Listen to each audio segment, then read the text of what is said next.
In this episode, we discuss strategies for wrapping up your PhD dissertation and preparing for life after grad school. I'm your host, Ding Li, and today we have Henrique and David share their experience around finalizing PhD thesis. We talk about focusing on the minimum viable product rather than perfectionism. A done thesis is better than a perfect thesis. Later in the show, we dive into the PhD job hunt, when to start applying, how many jobs you apply to, and skills like communications are crucial for interviews. We also discussed the importance of talking to people who recently graduated to get insider perspectives on companies and positions. Stick around as we reflect on the stress of the PhD job search and how to evaluate different job offers. Whether you are still developing your thesis or already interviewing for your next steps after graduating, we hope this episode provides some guidance and reassurance during this transitional period. Let's get started. Guys, this is like the hardest things to talk about because you work so hard and then you have to somehow, it all has to come to a close. And then you have to make all these crazy decisions about what comes next. And so I'm very curious where the discussion will go today. I think a professor, John Kender, told me that if you were to inspect at any particular time in somebody's PhD, how close they are to finishing, if you have to ask, it's 2 years from that point. Exactly. Yeah. Until the dissertation is scheduled is 2 years away. Even when you schedule it, it's crazy. There's so much you have to do between like juggling, finishing up whatever papers and talks you're currently working on, because like that's what's holding you back from finishing. Then you have to also do your dissertation. You have to get on the job market. You have to like finish out this relationship you have with your advisor and figure out where to go next. It's all these things that you're juggling at once. Yeah. David, do you want to start by talking about the minimum viable product idea that you have for thesis? Yes, absolutely. So I think when you're crafting your thesis proposal, you have all these different ideas and directions you can go. Some people, like me, will get their thesis proposal done somewhat early, right after the candidacy exam is done, and some people will take a little bit longer, or the thesis proposal will come in a few months before the thesis defense because everything coincides. But what can sometimes happen is you'll have all of these different ideas, different directions you can go. You can really polish it and keep working on things, and it's this 80-20 principle of I can put 20% of the effort to get 80% of the work out, and that last 20% actually takes up 80% of the time. When most of the time, when it comes to your thesis, you really only need that 80% of the work, because all you need to do at the end of the day is satisfy what your advisor is looking for, your committee is looking for, and something that you can ultimately live with stamping your name on moving forward. And so you need to find that minimum viable product to satisfy all of those constraints, because ultimately you can do all of those nice fancy things at your next job, at whatever you're going to do after this. And it'd be better to do those as a doctor than as a PhD student. It's kind of like other parts of your PhD where you're like working on projects and you're trying to over optimize early on and polish everything, and then you create this amazing like fancy for loop, and then your advisor like, this is not what we want, we need to go in a different direction. So it's better to just get something that sort of works on the table, like written down, and then work with it and like massage it if you need to, because a lot of the times it's going to end up either moving in a different direction or you're gonna have to workshop sort of what the main thesis is and all these things, even though it might seem obvious at first. Like the entire rest of your PhD, you're never writing a thesis, you only write one, right? And so it's something that you're kind of new at. So rather than like pretending you know what you're doing, like you just kind of put something forward and then get people who've read a bunch of these to tell you exactly what they want. And that's another part. Like we read some theses when we're like doing like literature reviews and stuff like that as it comes up, but we're also not reading them like very often. So it's this one-time thing that happens right at the end. You like look at other ones for reference to get a sense for what it needs to look like, but it's really this sort of like script of like, it needs to have these chapters, it needs to have this format, whatever. And then once you start filling it out, you realize like there's not too much in your control. So just get something out on paper rather than like stressing out about how it's going to look and what it's going to say. Yeah, and for me, like, because like David said, it's this minimal viable product. You need to have agreement with your advisor, like what that minimum is. And in my case, the hard part is not the thesis part. The hard part is more like, what's the criteria to graduate? Once we had that conversation, we reached an agreement. Hey, this is this number of papers, the impact that you have, and now you can graduate. Once we say we can graduate, the thesis part for me was relatively easy. I just put all my papers together and then add the overall intro and add the overall ending, and then send it to the committee member for a couple rounds of reviews and revision. But those rounds of revision are relatively easy for me compared with the actual peer review papers. They're not meant to kill the paper. They're just meant to make slight improvements. And because the professors, they're committee members, they have many years of experience. They want to make sure I feel comfortable stamping my name on the thesis. So they gave some minor comments. I was gonna say that's a great point, that unlike normal peer-reviewed journals, like everyone's on your team. Like you've selected the committee, or your advisor has selected the committee. Someone you trust has selected the committee, and so here are 5 people who have your best interest. They're looking to make sure you tick the necessary boxes, which is just like formatting random things that your university puts out. And then after that, it's, can you guys hear that? All right. Never mind. But then after that, it's a question of this, like, is it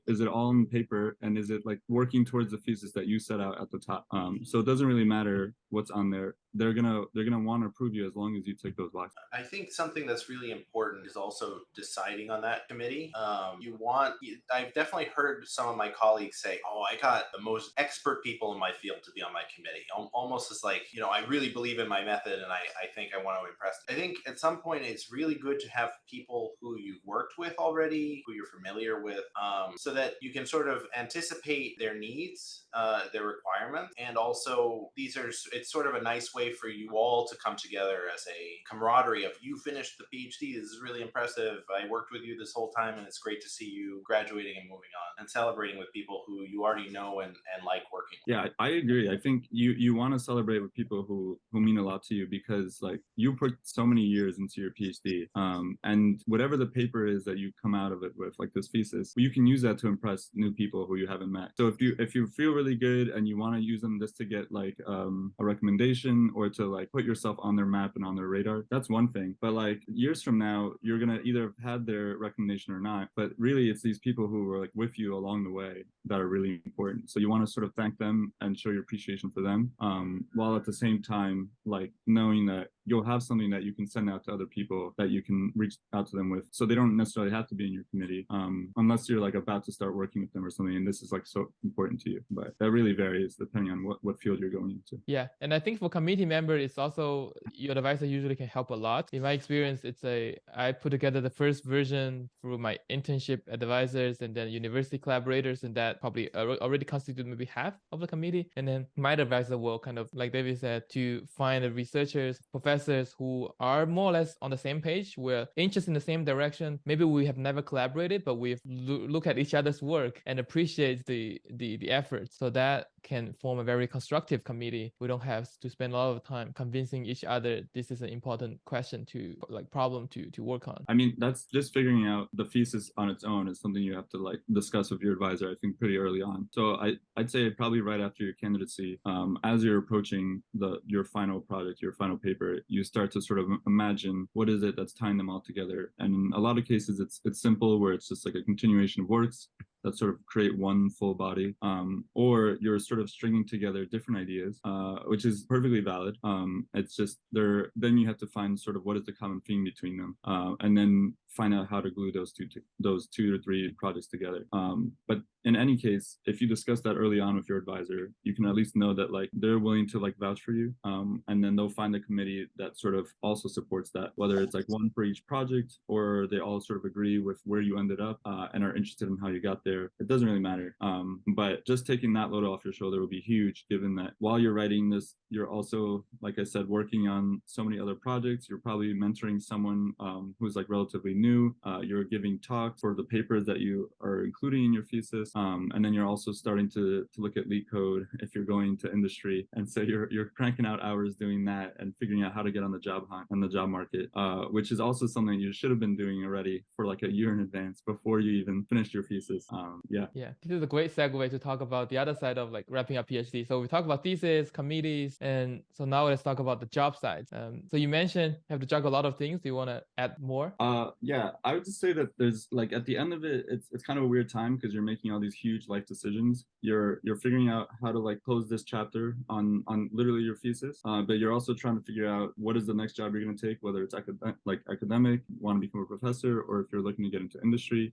Both of those come with questions of like, where are you going to be? So you're looking at like upending your life and moving to another city possibly, while preparing for these interviews, which takes a long time. If you're in the academic cycle, then there's like like set months where people start to interview and look for things. If you're on the job market in general, you have to sort of on this rolling basis get your name out there while preparing for interviews. And there's certain things that are outside your control, like what the state of the economy is and who's hiring. There's there's nothing you can do about that. Whether there's like a global pandemic and you're going to be doing your interview over Zoom as opposed to like in person, there's nothing you can do about that.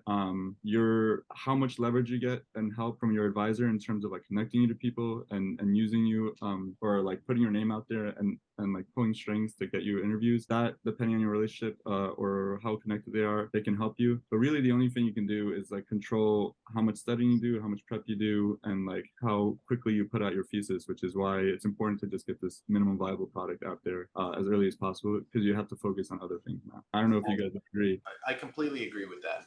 Something that's really important during the job hunt is cast as wide of a net as possible. There's a lot of opportunities out there that either you don't realize exist because you're myopically focused on maybe a company. You know, like for a lot of people in my field, it's the big name companies, it's the FANG companies. They're really exciting, enticing, and there's a lot of really good stuff going on there. There's a lot of really smart people there, and there's a lot of really smart people at other places too. Mm-hmm. You're going to learn. It's really in a lot of ways your first job straight out of academia. Whether you've had career experience before, often this really changes and colors the way you do work forward. It's okay for the first job you have coming out of grad school to not be your permanent job the rest of your life, especially given that people are changing jobs all the time. So it can be really beneficial to get lots of different experiences. You can go to startups, you get an academic job, you go postdoc, and all of those things are equally valid. And so it's best to apply. I personally applied to over 100 jobs last year when I was looking for companies to work for. I had interviews all the time. I was constantly juggling like how many people I'm talking to every day. But at the end of the day, I got a job that I was really excited about twice because I was able to cast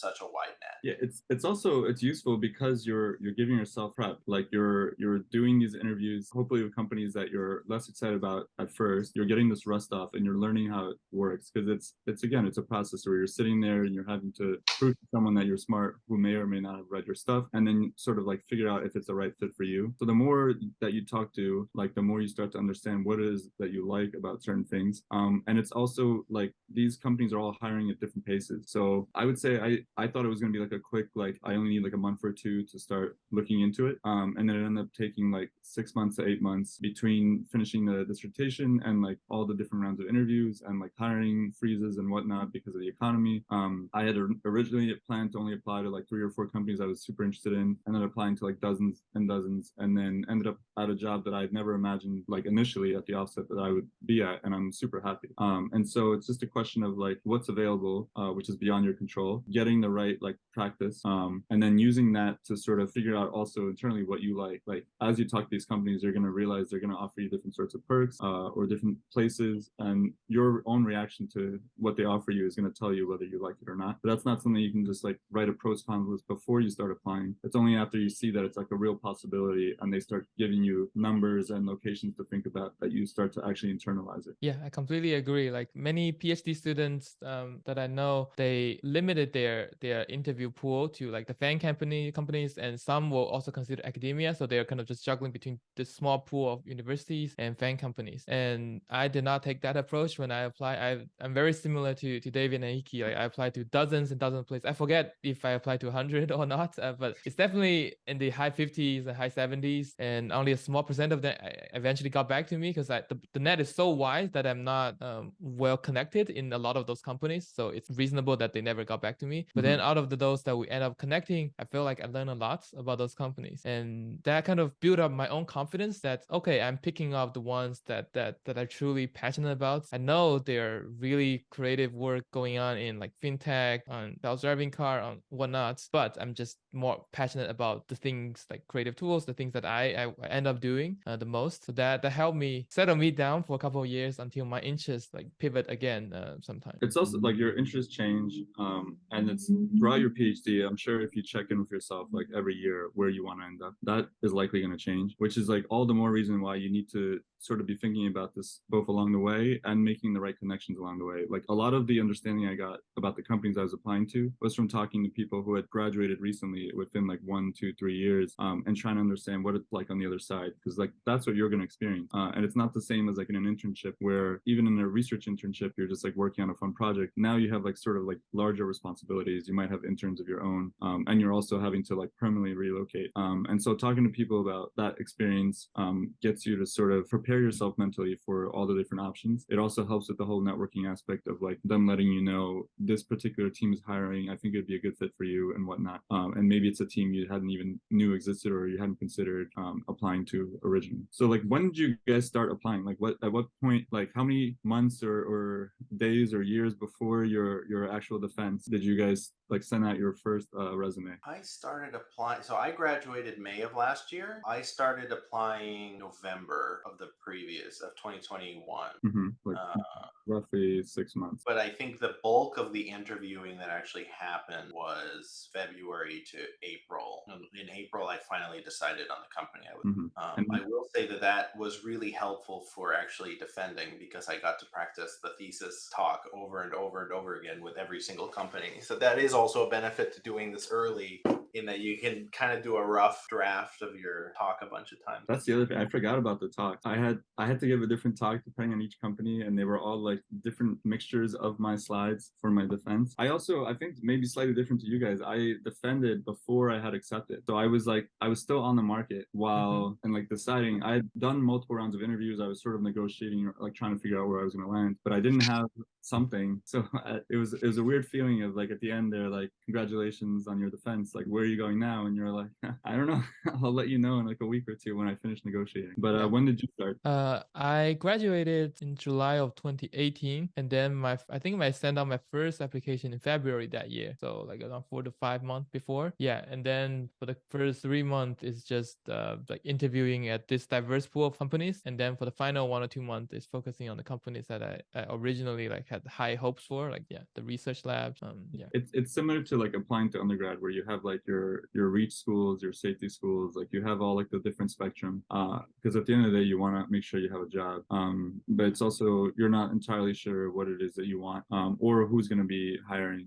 It's just so hard to be like to have anything along those lines in your control. And like, not to mention, like you're still focusing on writing your thesis, and you're still focusing on giving talks, both for interviews but also for like conferences.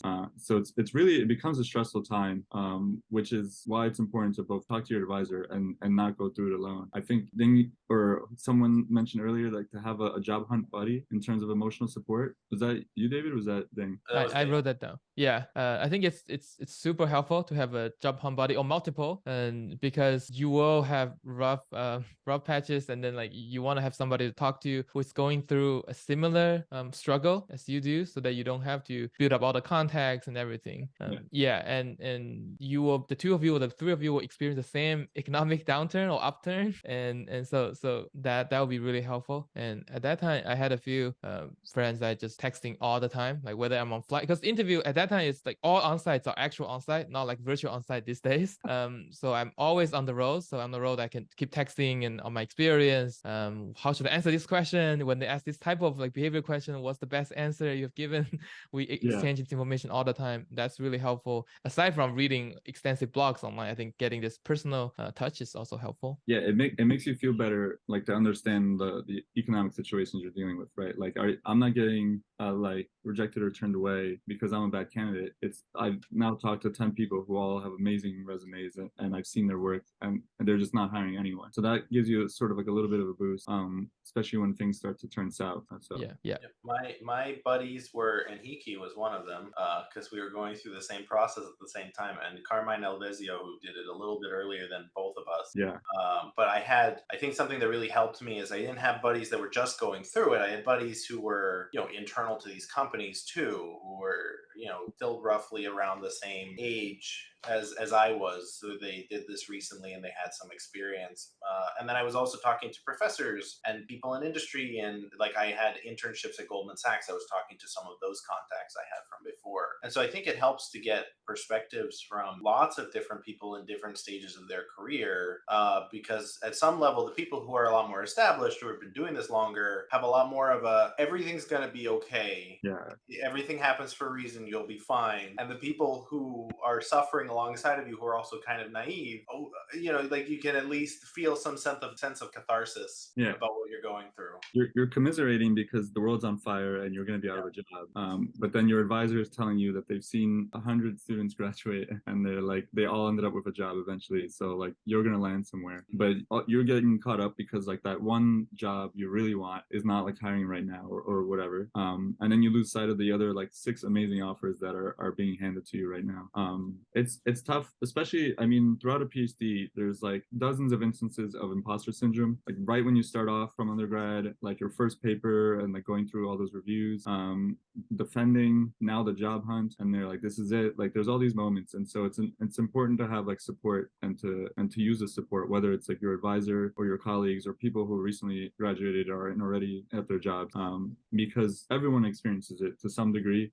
Like anyone who says they don't is lying to your face. And so it's just a matter of like getting through this rough patch and figuring out where you're going to land. Because then after that, you have this minimum viable product of a thesis. You have everything you need to do. You just need to edit it. Everyone knows how to edit things easily. And then now you're at your job and you have this diploma that says that you're a doctor. And so here you go. Here's the rest of your life. Yeah. I want to follow up on the point of not just talking with your peers, but also people who are slightly senior than you, but not too senior that they're like out of touch. And I find that super helpful because they, some of the most interesting, like useful tips that they share is on how do you evaluate different offers. Because as a PhD, I was amazed by the offer numbers that I got, and that's the only thing I could look at because that's easiest to compare. You have number A and B, you know how to compare A and B, but there are a lot of things that are not really conveyed in numbers. Like for example, how long is the commute? If you choose different companies, if you want to live in a particular area, then different companies have different commutes. And what's the PTO policy? And if they're unlimited, how many days are actually people are actually taking it? Do people actually answer to message during PTO, or is it actual PTO? And those are things are more subtle. That's just not conveying any of the offer letters that I got when I talk with different companies. Some company I have contacts and they will share, oh, this is a perk, hidden perks that we all love and that's not present in anywhere else. And that helped me form a better like an overview of what I should be looking at. It's tricky because like unlike in grad school when you're visiting places both for undergrad and grad school, they let you go on campus and you meet with professors and you shake their hand and you get these 15 minutes to talk to them and ask them things, and you also talk with students. Like here you're going on a job,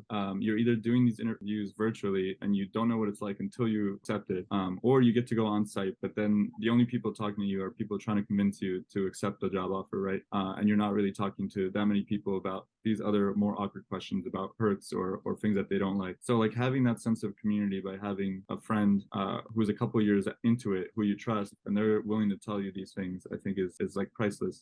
And then you have to sort of do that no matter what industry they're in, talk to them so you know what questions to ask when you get to the actual place that you're applying. I have a question. I like in February that year, I started prepping for like lead codes, and then a few weeks afterwards, I started like interviewing. And aside from the maybe a 3 to 4 companies that have a big research lab presence, I did not end up giving job talk a lot. Like I probably did, I don't know, 20 actual interviews, and out of 20, maybe 3 to 4 have job talks, and then maybe only 1 or 2 of them actually care about the job talk. The other 2 or 3 just okay, if you want to give it, but we are not really using it in the evaluation. We don't know how to evaluate your job talk. So my question to you both is: do you feel like your PhD, you spent all this year publishing papers, and then all the interview process is more like lead code and just coding questions? How do you think of that? It's definitely true in a lot of cases where to get to the part where you're gonna give the job talk, I had to already pass like 3 rounds of interviews of lead code, and so there's a lot of early weeding out on things that you never really focus on,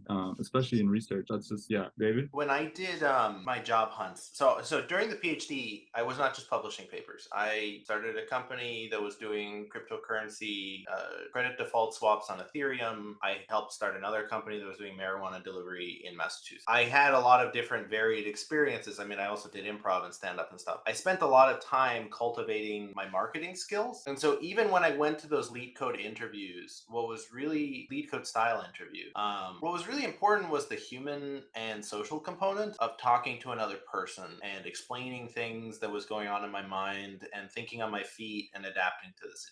So I think it actually really helped me to have that human component. As far as the job talks themselves, I was able to make a pretty polished presentation, not only because I had presented it so many times at that point, but also because, I really put thought into, okay, I'm saying things, but what is the message that I'm delivering? What are they going to internalize from this talk? And I think even if they went into that room thinking, oh, this is whatever, I don't really care about these things, I think I left a good impression on everybody who attend those things because I put so much thought and effort into things. And I also had a great network of people who wanted to help me think through the presentation and work on it. I know Henrique saw my press like 3 times before it actually happened. So I think that's a really important component that most PhDs don't end up focusing on purely out of survival. I mean, it doesn't seem like that's an important component. You just need to do the research, put your head down and get it done. But I think if we take a step back, we look at this from a third party perspective, really ultimately what you need to learn out of a PhD is how to market and sell your research to other people, because that's how you can keep doing the fun thing. You can't just do it in a vacuum. Some people can. They're very lucky. They're brilliant. They're coming up with great ideas. I'm not one of those people. I need to know how to sell it effectively so that I can. It's also like they're hiring you as a PhD as opposed to just a master's student, because they want you to eventually lead or take over some project or do stuff like that. So they're not interested in just you being smart and being able to answer these lead code questions. They can find someone else who's grinded through all of these. So they want to make sure that you're able to sort of communicate your thinking out loud, because that's the person that's going to be sitting next to them. And the desk, like 2 desks over, is someone they're going to have to ask for help when they can't just like Google the answer or like work through something that already has a solution. So like the communication is like the most important part, I think, of all these interviews. Once you like land them, then they get you through to the next round, and then eventually I had to give a job talk. On a lot of mine, actually, I think maybe all but 1 or 2 I ended up giving a job talk for. But at that point, you've given it so many times and you're using it for your thesis also. So it ends up being like you're all rehearsed at it, or you use this to rehearse for your thesis, or whichever like order it comes in. But that's again another chance to show them how well you communicate your ideas. So it always ends up being about communication. Yeah, so I agree with the marketing and communication points, and I wonder, like David, you say it's a lot of like I don't know, project or hustles or startups doing your PhD, and I do not see a lot of that I do not have that in my PhD. I did not start companies or any like major efforts. What would you say to the PhD students that are still like in the process? Would you suggest them to do the same, following your path, starting some companies to practice this marketing skills, or is there other approaches that you recommend? There are much easier things to do than to go start an entire company, and that's really not for everybody. I bring it up as an example of something where you really have to learn how to market stuff quick, and you need to get your elevator pitches down and need to understand. I mean, the term minimum viable product is straight out of the Lean Launchpad that I've taken now 3 times or something. You are trying to build up a brand around yourself, and there's a lot of different ways to cultivate brand.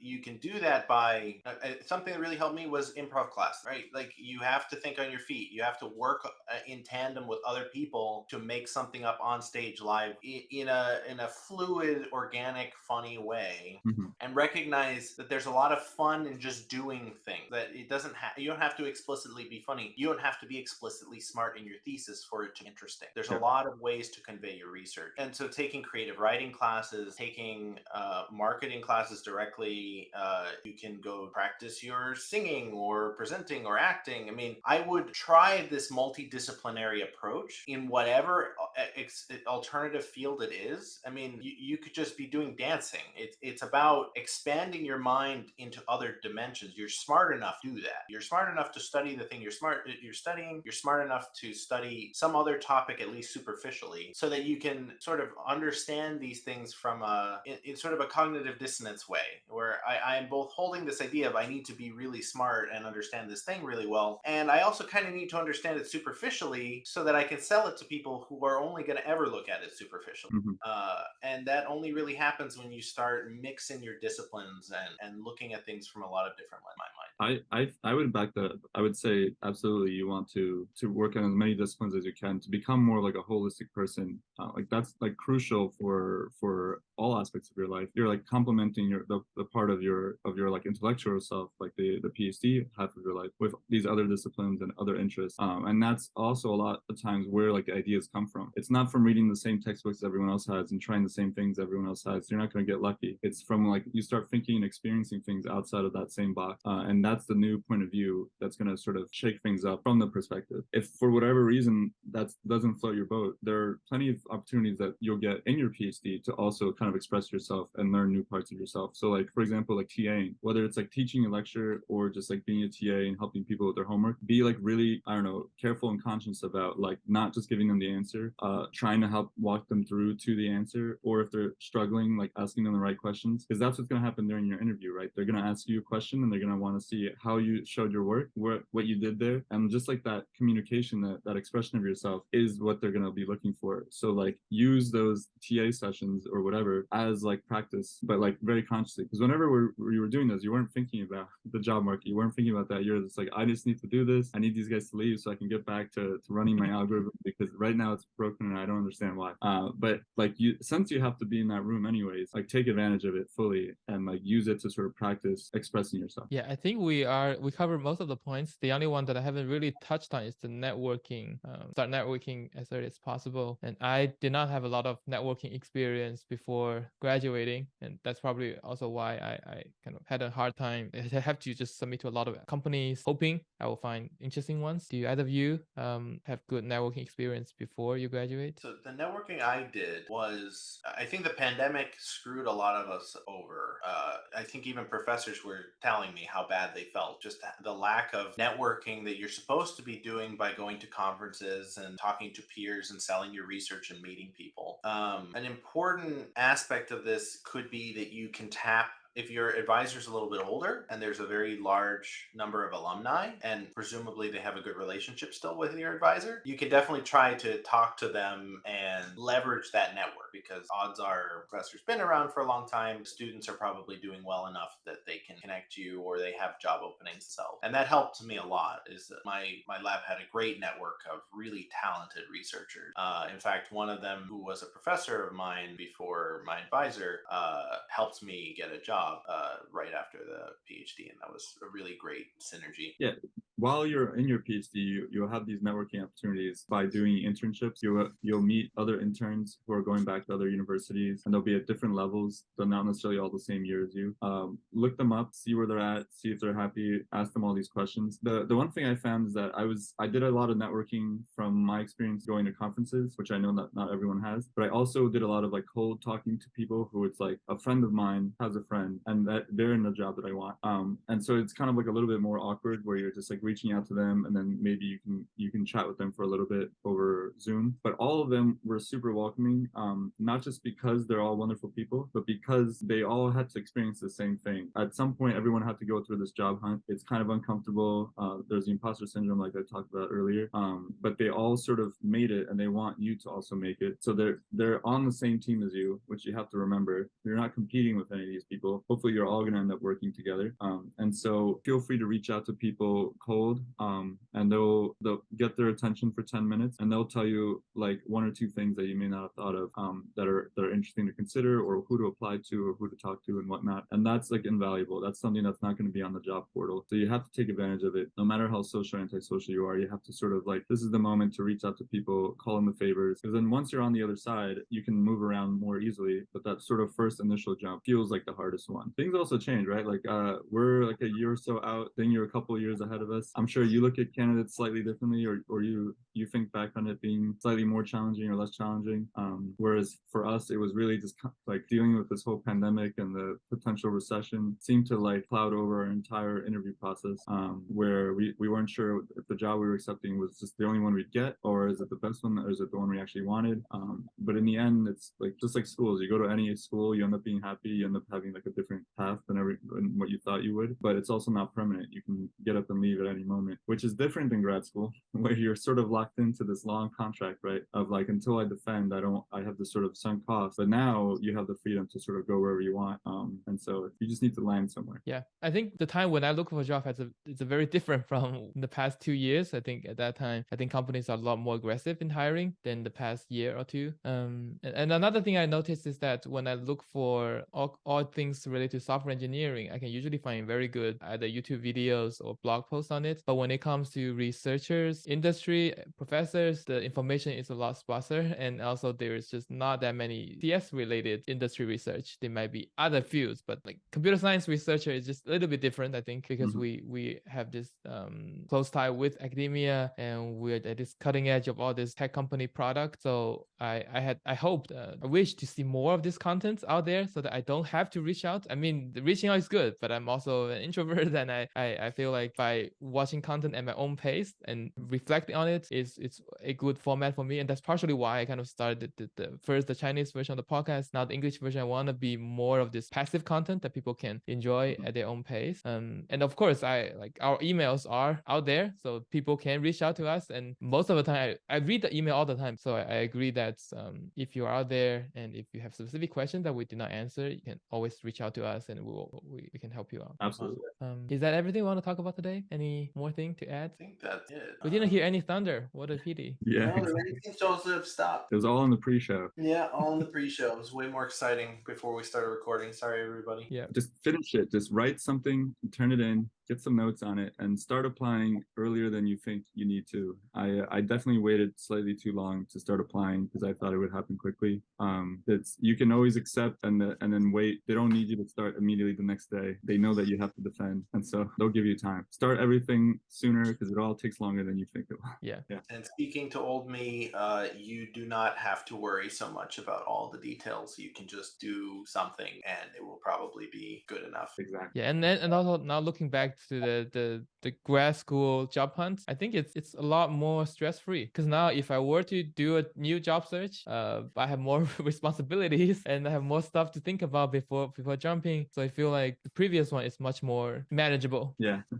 Yeah, I guess that's another episode we could talk about, like, why are you still at the current company, or when would you consider switching? I don't have good heuristics, and I would love to hear your thoughts. And Rohan also has some ideas. Yeah. Carmine has some idea, but I don't think they're I don't know if they're willing to come and talk. Yeah, we'll have to reach out. Yeah. We can also do one about how to start a company, since that came up this podcast as well. There you go. Yes, I'd love to hear that. I want to start my company eventually. I have a person that we could bring on who's now started like 3, and he's very, very cool. I have another friend who's also done a bunch of like crypto stuff, but they're not PhDs, so I don't know if that's sort of the criterion for. No. If they're willing to talk to us, we're willing to talk. Yeah, I have some friends that I think would be good for that. Actually, I have a bunch of people that would be really good for that episode. I don't know. You should also do how to start a podcast thing. Yeah. That would be cool. I do kind of want to also have my own thing, but I also keep being like, I should just focus on my job, get my job like really good. Yeah. We can talk about that as well. And for all the startups, as long as they're not doing shady things, we can talk about them. No, they're all above board. I can send you their LinkedIn's. They're very cool. Nice, very smart nice. people. Great. Yep. Great. It's great chatting with you both again. Let's hope to reconnect in 2 weeks. Yeah. Yep. Sounds good. Sounds good. See you Bye. guys. Bye, guys. Thanks for being with us for this episode. If you have any question, please let us know. My email is in the show notes. Our podcast is also available in video format on YouTube and in audio format in all major podcast apps. Check the links in the show notes to subscribe to us and leave us a 5-star review on Apple Podcast or whatever your favorite podcast is. See you next time.